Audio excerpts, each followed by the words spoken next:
बिस्मिल्लाहिर्रहमानिर्रहीम। अस्सलाम वालेकुम viewers and welcome back to my channel. आज हम बनाने जा रहे हैं बहुत ही मज़ेदार ढाबा स्टाइल में दाल माश की रेसिपी। हम दाल गोश्त बनाएंगे, बहुत इजी और परफेक्ट बनाएंगे। अक्सर लोगों की शिकायत होती है कि दाल माश जो है वो या तो बहुत ज़्यादा घुल जाती है और या फिर खड़ी खड़ी रह जाती है, कच्ची रह जाती है। तो किस तरह से हम इसे परफेक्ट बनाएंगे, बिल्कुल ढाबा स्टाइल में जिस तरह से हम रेस्टोरेंट में खाते हैं, तो वो वाली रेसिपी मैं आपके साथ शेयर करूँगी। आपने मुकम्मल देखना है रेसिपी को। तो चलते इसे बना लेते हैं। यहाँ पर मेरे पास 1 केजी बीफ का गोश्त है, मैंने हड्डी वाला लिया है। 1 चम्मच हमने इसमें नमक का ऐड कर दिया है। 1 चम्मच ही भरकर हल्दी पाउडर ऐड करेंगे। सबसे पहले हमने गोश्त को गलाना है, तो ये अज्जा डालेंगे हम इसके अंदर। 1/4 टीस्पून इसके अंदर हम सुर्ख मिर्चों का पाउडर डालेंगे। अमूमन ढाबा में ब्लैक पेपर से ही दाल माश बनती है। 3 अदर टमाटर और एक बिल्कुल छोटा सा प्याज मैंने इसके अंदर ऐड किया है। आप चाहें तो प्याज स्किप भी कर सकते हैं। यहाँ पर 1 चम्मच मेरे पास अदरक, लहसुन और हरी मिर्चों का पेस्ट है। इससे टेस्ट बहुत ज़बरदस्त आता है। अब हम इसके अंदर ऐड करेंगे पानी। यहाँ पर मैं 1.5 लीटर पानी ऐड करूँगी। और इसके बाद खड़े मसाले हैं मेरे पास। 1 बड़ी इलायची है, 7 अदद छोटी काली मिर्चें हैं, 2 अदद लौंग और 3 से 4 स्टिक्स छोटे वाले दालचीनी के हैं। अब हम अच्छी तरह से मिक्स करेंगे। फ्लेम को मैंने ऑन कर दिया है। जब इस तरह से इसको बॉईल आना शुरू हो जाएगा तो हम इसे कवर कर देंगे तकरीबन 1 घंटे के लिए। अब हमने क्या करना है कि यहाँ पर मेरे पास तकरीबन 400 ग्राम दाल माश है। इसको अच्छे से मैंने चुनकर साफ़ कर लिया है, इसके पत्थर वगैरह मैंने निकाल लिए हैं। अब हमने इसको भिगो देना है। मैं बॉईल करके नहीं बनाऊंगी, हम भिगो कर बनाएंगे इसे। जब तक हमारा गोश्त जो है वो टेंडर होता है, हम दाल को भिगो लेंगे। अगर हम भिगोएंगे दाल को तो हमारी जो तरी है, जिसे घी कहा जाता है, वो हमारे सालन के ऊपर मौजूद होगा।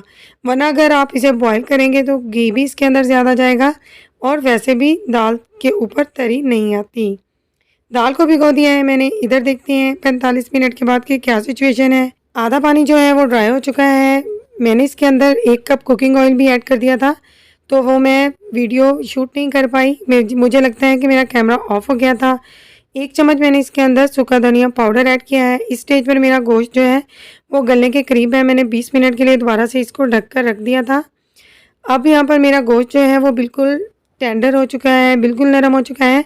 तो हम इसकी बुनाई शुरू करेंगे। अगर आपका गोश्त इस स्टेज पर टेंडर नहीं हुआ तो आप अगेन इसे दम की आंच पर रख सकते हैं। अच्छी तरह से हम इसकी बुनाई करेंगे कि कुकिंग ऑयल जो मैंने डाला था वो इसके ऊपर आ जाए। अब हम इसके अंदर 1 चम्मच छोटे वाला काली मिर्चों का पाउडर ऐड करेंगे। इससे टेस्ट बहुत ही ज़बरदस्त आता है। आप चाहें तो आप बिल्कुल इसे काली मिर्चों में ही बना सकते हैं, रेड चिली स्किप कर सकते हैं।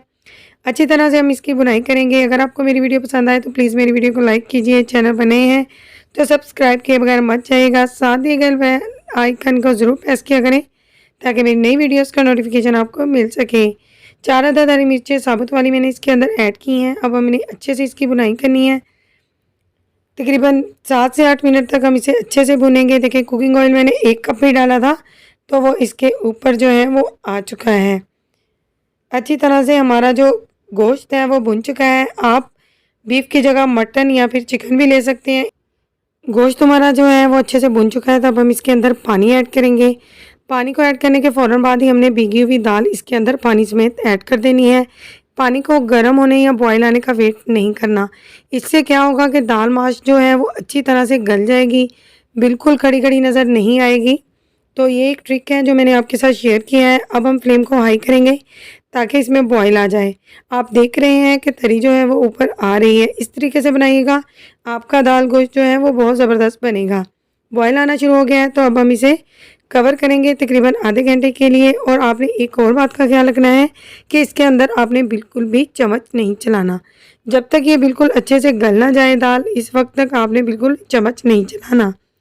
आधे घंटे के लिए मैंने कवर किया था। आधे घंटे के बाद हम इसको देखेंगे तो आधा पानी इसका जो है वो ड्राई हो चुका होगा। आधे घंटे के बाद आप देख सकते हैं दाल इसमें पकना शुरू हो गई है।